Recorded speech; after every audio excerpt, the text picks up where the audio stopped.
Cade Klubnik bails out Dabo Swinney. Louisville found a way to collapse worse than I've ever seen before, and Fran Brown gets to shower. Let's bring in the squad. You're talking ball with the ACC Squad. From Florida State to North Carolina, from Syracuse to Miami, and from NC State to California, it's the local experts of the Locked On Podcast Network bringing you scoops, breakdowns, and the most comprehensive preview of the upcoming ACC weekend. Hang on, it could get loud, it could get heated, and it will definitely be fun. Squad up, you're part of the ACC Squad. Plenty of ball to talk about here on the ACC Squad. This episode is brought to you by FanDuel. You can start the season with a big return on FanDuel.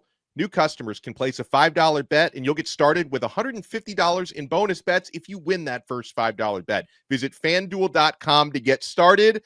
We'll look forward to maybe a scenario where the ACC gets 2 teams into the playoff, maybe a scenario where they get none, because actually that is possible. I just learned that this week.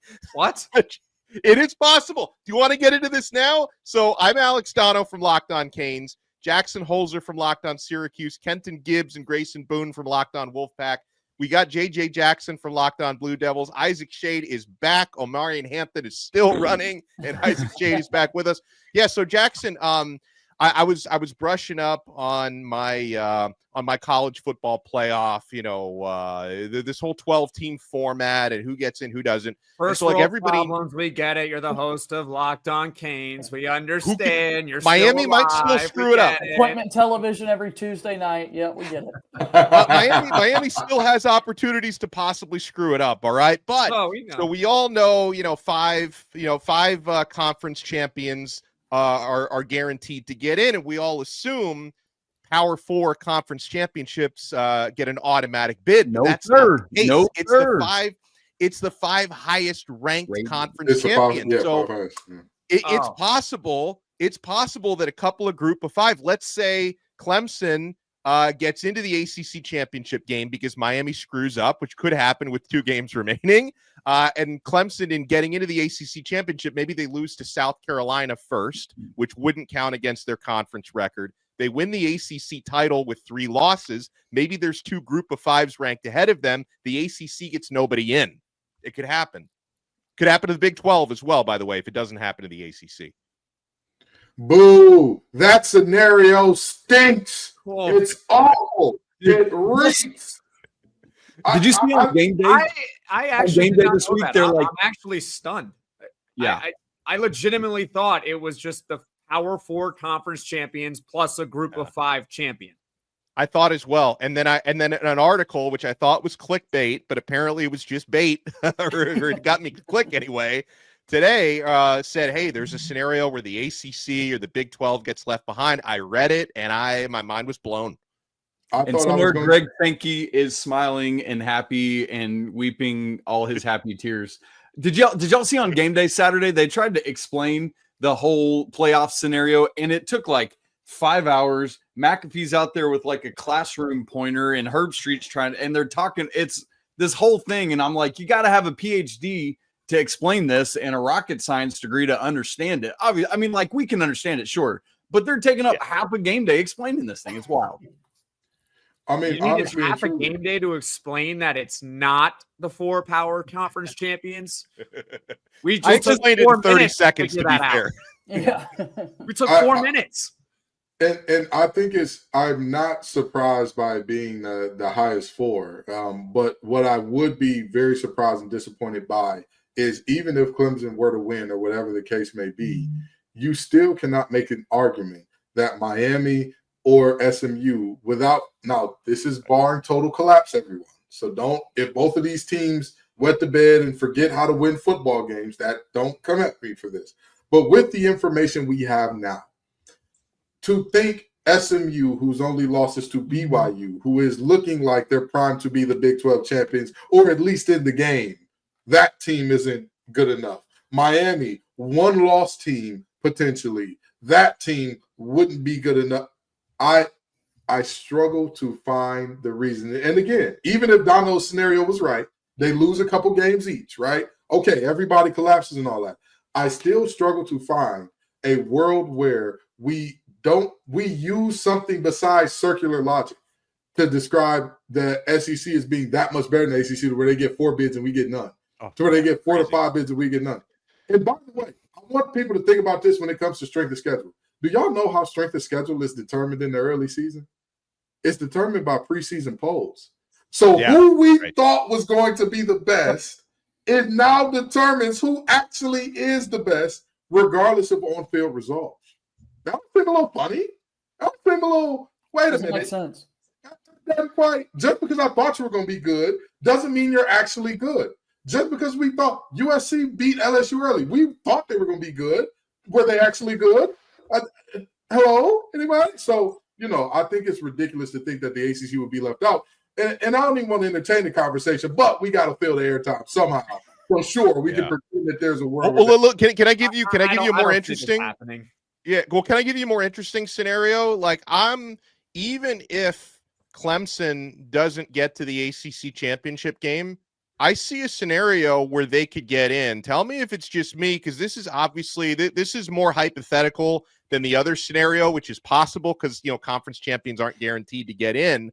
But let's say Miami and SMU both win their next 2 games. Actually, SMU only has to win one of their next 2 games to get into the ACC championship game. So if it's Miami, SMU in the ACC championship game, that means Clemson misses out. But Clemson wins their next 2 games, which are against the Citadel.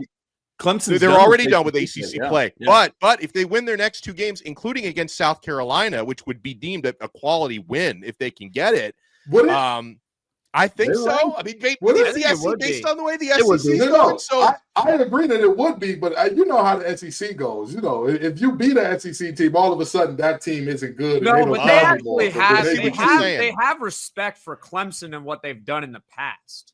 Do they? Okay, so I think they've won 2 national championships in recent memory. I mean, come on. You're right. Argue that 1,000%. All right, so let's say SMU beats Miami in the ACC championship game. SMU gets in as a 1-loss conference champion. And then what if Clemson actually then maybe gets rewarded for not playing in the ACC championship game because Miami's got a recent loss? Maybe they drop Miami out and they put Clemson in because Clemson just beat South Carolina. I could see that happening. I don't see that. That could happen, and that sort of stuff has happened before. I remember there was a long time ago, it might have been 2016, where it was the Big Ten and Ohio State beat Michigan, but they did not make the conference championship game. They had 1 loss. And because they didn't make the conference championship game, they didn't have to have the other opportunity to lose. And so therefore they were in the playoff regardless. And I believe Penn State was the team that won the Big Ten that year. They had that extra loss. They didn't lose the Big Ten, but they had the extra loss. That's true. And so they were penalized regardless.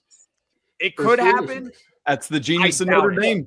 They don't have to play a championship game ever. There's no way they're not going to leave out Miami. What was the scenario? It's not going to happen. They leave out Miami, but add in Clemson because Miami lost the championship. It only happens if.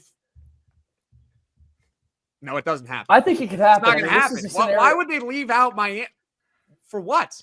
If they both have the same losses, what is the logic? There's not any. Other than you just saw a team lose. But hold on. But by the logic, you would probably argue that if how many butts was that? South Carolina, hold on. I'll give you a couple more. Math here. Miami would be 11-1 to end the season, right? They end the regular season. No, if they lose to SMU, they'd be 11-2. So then they're 11-2, which is a half game better than 10-2. What are we doing here? Well, but if Clemson beats South Carolina, the committee would probably say that's a bigger win than Miami has. There's no way they do that. I don't want it to happen. You see the colors I'm wearing. I don't want it to happen, but I'm telling you it could happen. I will say this. ACC fight here. I will say this. Number one, very disappointed to see Isaac twerking. That just hurt my spirit in my eyes. But what would hurt my spirit more than somebody not named Meg Thee Stallion twerking on this show is the fact that we are looking at a situation where in order for the ACC to miss out altogether, how many teams have to get in from these other conferences? And I mean that from a very genuine standpoint. Right. Even if Boise State dominates every game going forward, even if Army finds what we don't realize this, but it's a very real situation.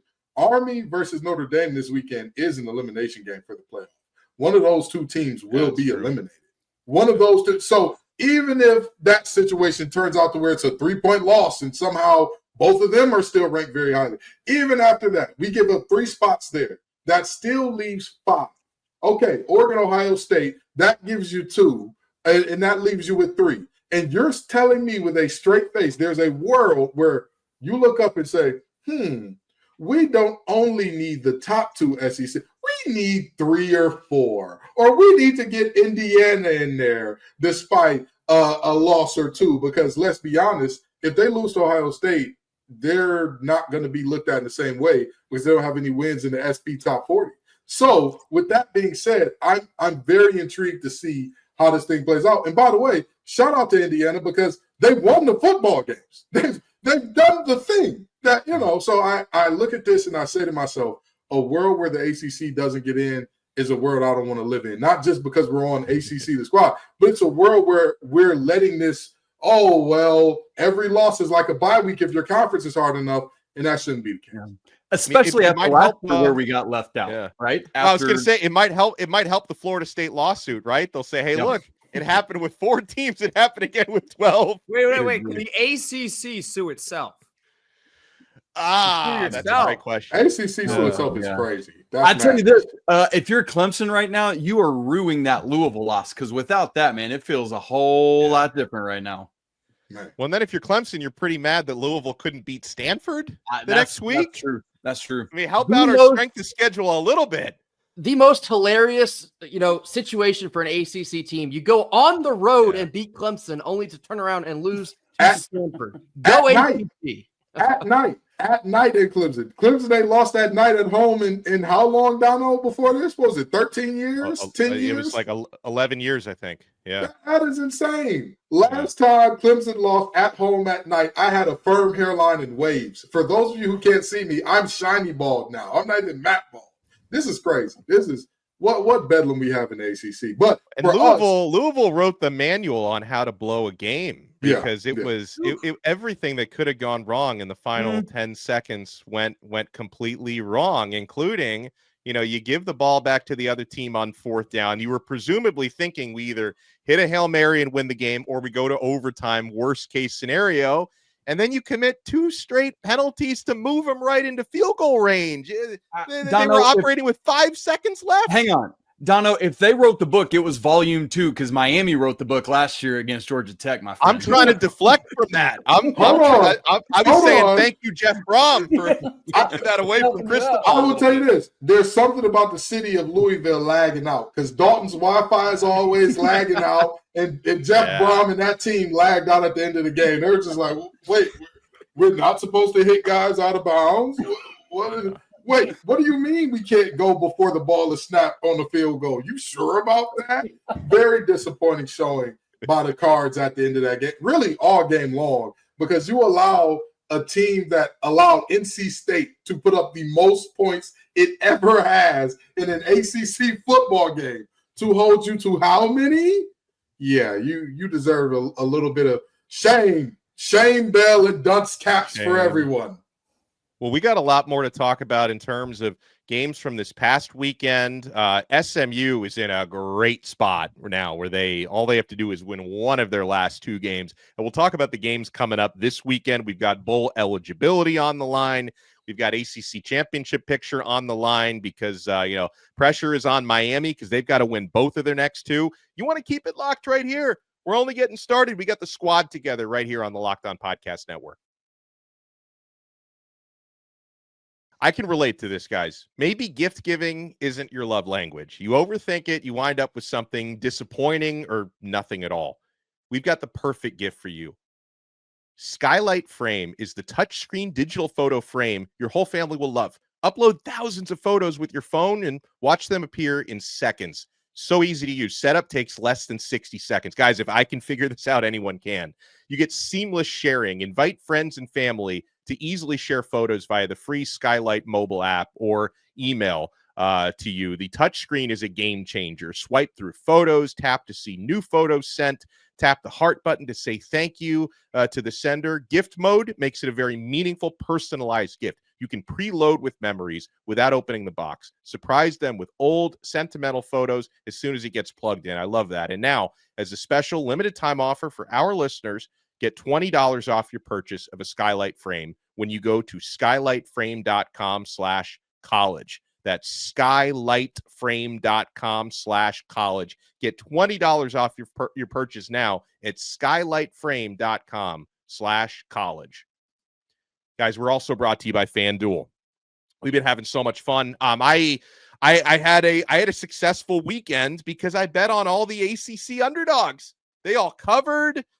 Stanford actually won the game outright against Louisville. We've been having so much fun. Get ready to tackle the NFL action too with FanDuel, America's #1 sportsbook. Because right now, new customers can bet $5 and get $150 in bonus bets if you win.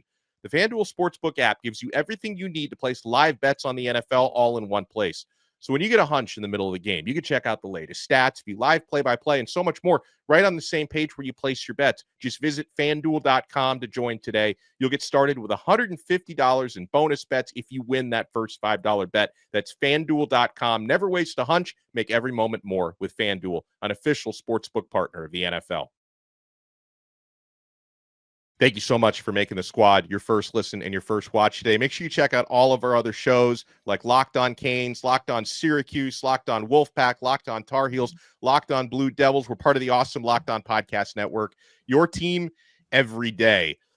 So the other big game last weekend in terms of the ACC standings was Clemson taking on Pitt. And Clemson's ACC schedule is done. They're 7-1. They took care of their business. A big win this past weekend against Pitt. I was watching the game rooting for Pitt because I wanted to give Miami a little bit of an easier time. Credit to Cade Klubnik, guys, who really iced the game with a 50-yard touchdown run. But am I the only one who felt like Pittsburgh really let them off the hook? Because Pitt they were on their way to pulling off one of those signature comebacks they've had this year, a la West Virginia game, Cincinnati game. But they get into the red zone in the fourth quarter, self-destructing time after time with these crazy false start penalties. Even coming out of timeouts, they're committing false starts. So they're having to settle for field goals instead of touchdowns. Really bit them in the butt. And to be at home doing those things too is crazy. I mean, totally.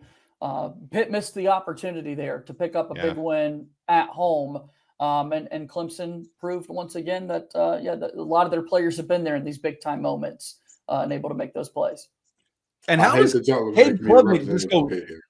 How does Klubnik just go sliding through there on that last? Like, how does nobody tackle him? He looks like a wounded gazelle meandering through a safari, and it's just like, somebody lay on this dude or trip him something. Why? He said he was trying to go out of bounds, but then he realized nobody's going to attack because he was going to go out of bounds to save the clock. But he's like, no one's going to get me. I'm just. You know what it felt like? It's like when Forrest Gump was running toward the sideline and Bear Bryant's like that way, and he just turns north and goes. Man, it's crazy.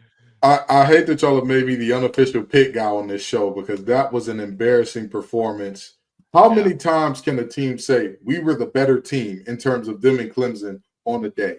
How many times can we look up here and say in an ACC football game, hey, we beat Clemson in most of the stats that matter? This was not a game that was like, oh, man, they did so much and we just couldn't stop them. There was nothing we could do. You outpassed Clemson. You outrushed Clemson. You out everything Clemson. But what you couldn't do was outscore them because every time you got inside the 20, you wet the bed a little bit. You said, oh, no.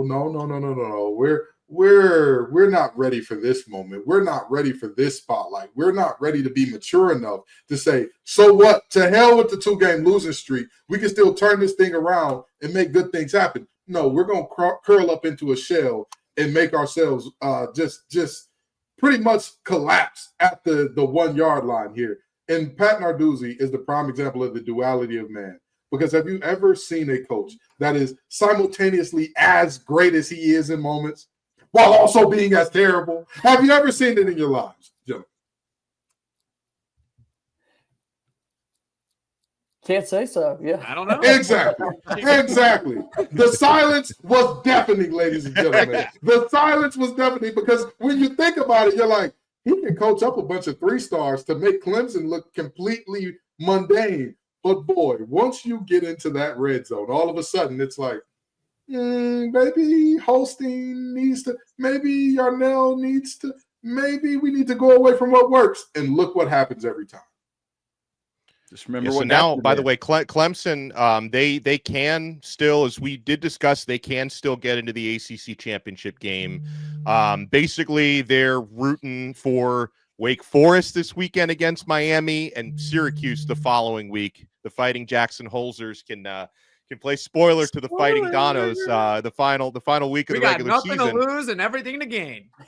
Either way, scary moment for Miami to walk into. For Miami to walk into that, it's scary. So for Clemson, again, they're done with their ACC schedule, 7-1. That's an excellent conference season. So they need Miami to lose one out of their next two, or SMU to lose both out of their next two. And gentlemen, I think we could agree that's not happening. I don't think SMU is going to lose either of their upcoming games. They've got Virginia and they've got Cal to wrap up the season. But again, they can afford to lose one of those and still get to the conference championship game. Of course, for their playoff standings, they're very much motivated to win both of those games, and I think they will.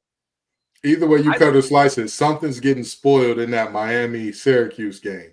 Either Syracuse is going to spoil Miami's season or Miami is going to spoil the Brown household's night, because those boys stink every single time they take an L. You break out the Febreze, it gets nasty in there.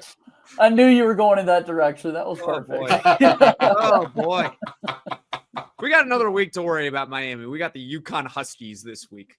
Honestly, if you're Clemson, I mean, this kind of goes back to our first segment conversation, but there's a level at which I just want to beat Citadel and then beat South Carolina and not be in the ACC championship game, because it guarantees me I can't take another L, which they're going to use against me. So let me sit home like Notre Dame and watch all these other teams in competition take L's, and I'll just ride in with my two losses.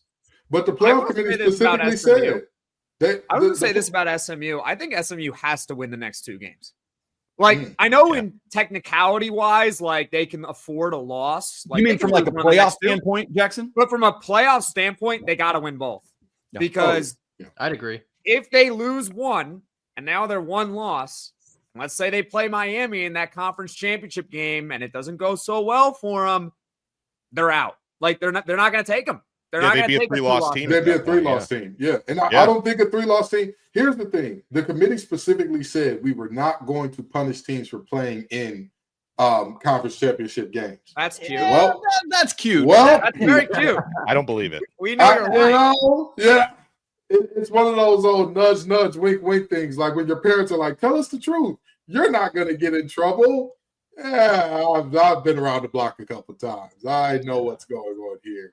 And it's really it's just a disappointing thing to see, because if you believe that Clemson is one of the best 12 in the nation, how do you not also believe that about SMU and Miami? I don't. What's the problem there? I mean, I will say for the Fighting Jackson Holzers, that was a great performance and a complete win against Cal. And you're closer to it than the rest of us are, given you cover Syracuse. Can you explain to me why Cuse were 10-point underdogs in that game? Because I didn't get it. I was telling Kenton that all week. I bet money on FanDuel on Syracuse plus 10, and I kicked my feet up for that entire game.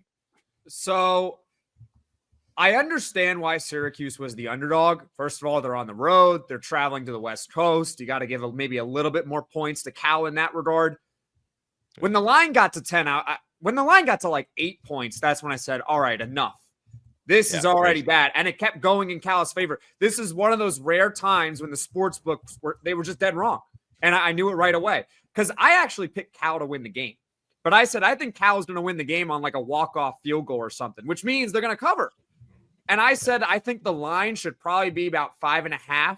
I think Cal is better than what their record says they are, at least going into the game. They've had some close losses. They've blown a couple of games, although they did lose to Florida State, which how do you lose to a bye week? I don't understand how you do that.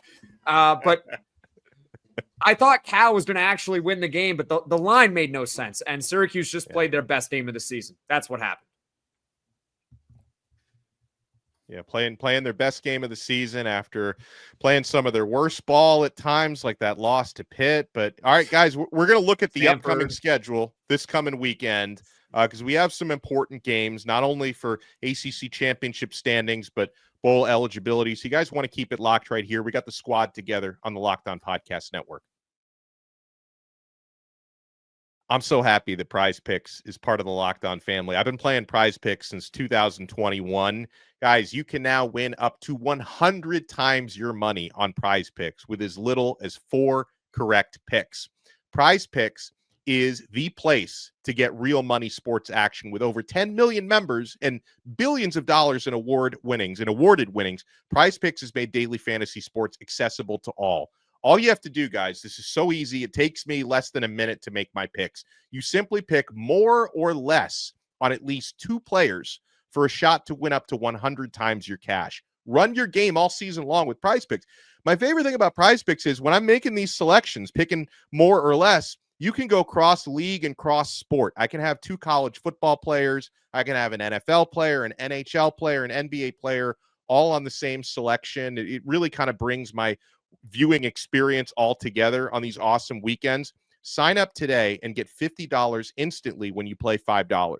You don't even need to win to receive the $50 bonus. It's guaranteed. Prize Picks also offers weekly promotions that can lead to big payouts like Taco Tuesday each Tuesday. Prize Picks discounts select players' projections up to 25% to provide even more value to your lineups. Guys, you want to do this now because you need to sign up at Prize Picks. Download the app today and use code LOCKEDONCollege to get $50 instantly after you play your first $5 lineup. That's LOCKEDONCollege. Use our code Prize Picks. Run your game.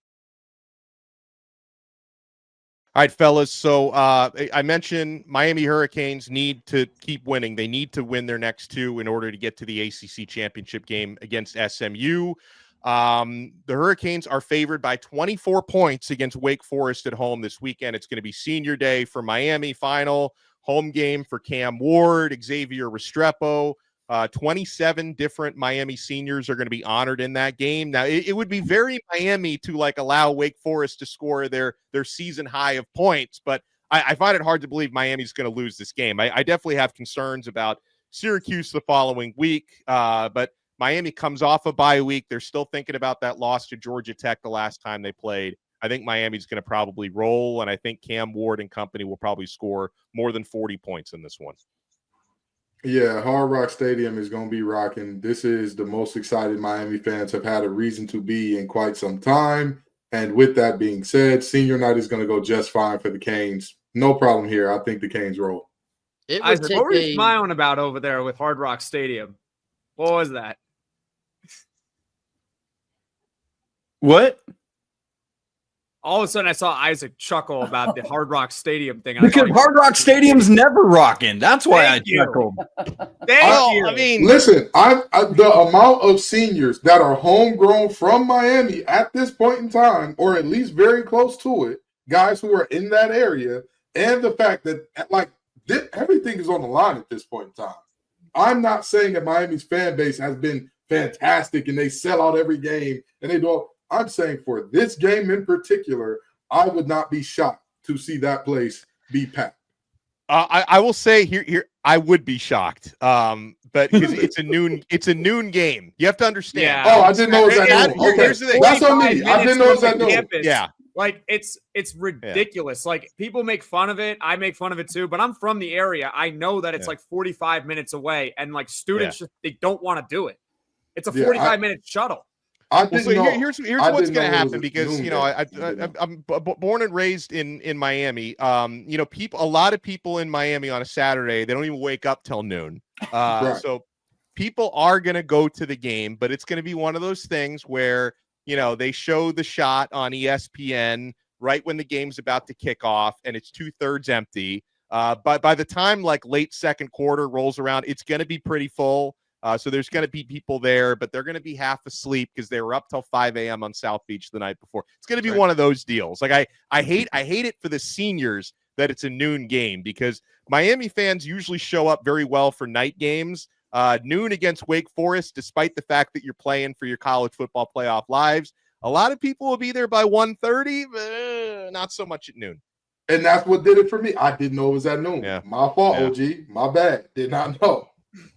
Hence my chuckles. We got another big matchup here. We got to talk about this one. I mean, the game of 2 wins. 9th in the Big South. We got Charleston Southern going on the road to Tallahassee to take on 1-win Florida State. Appointment television. Can't wait for this one. I mean, I like my Southern Buccaneers.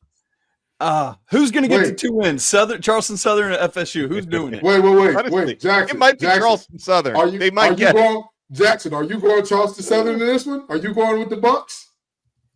I don't know. Who cares? It's going to be an all-time tank bowl for the ages here.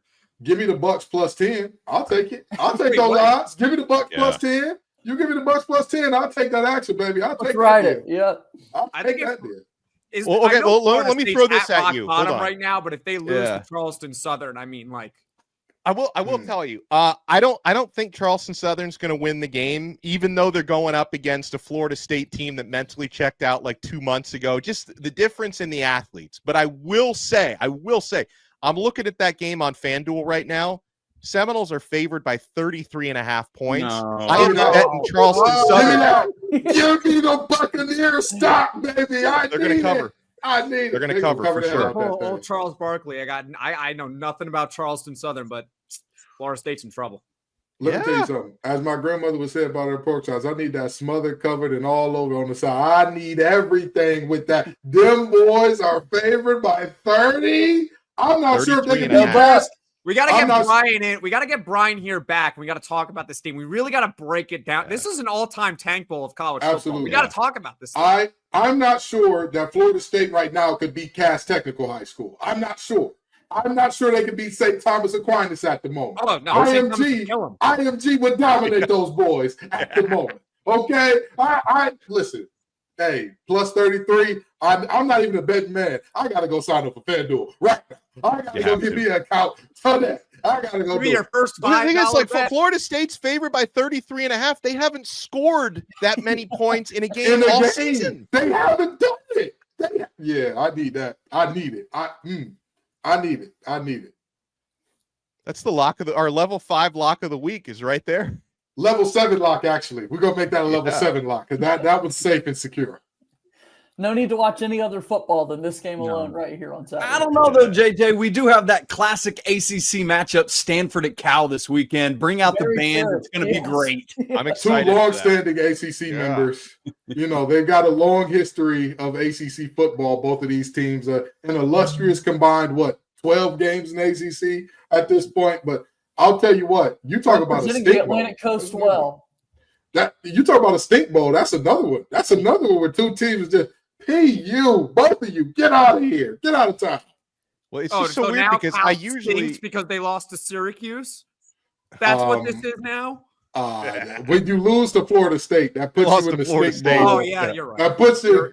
You're right. In the words of the Grinch, stink, stunk. That's what those 2 teams do. Yeah. I mean, it's going to be weird, though, because I've watched that game so many times over the years. Like, to have the ACC banners all over it, it's like, what? Like, what world am I living in?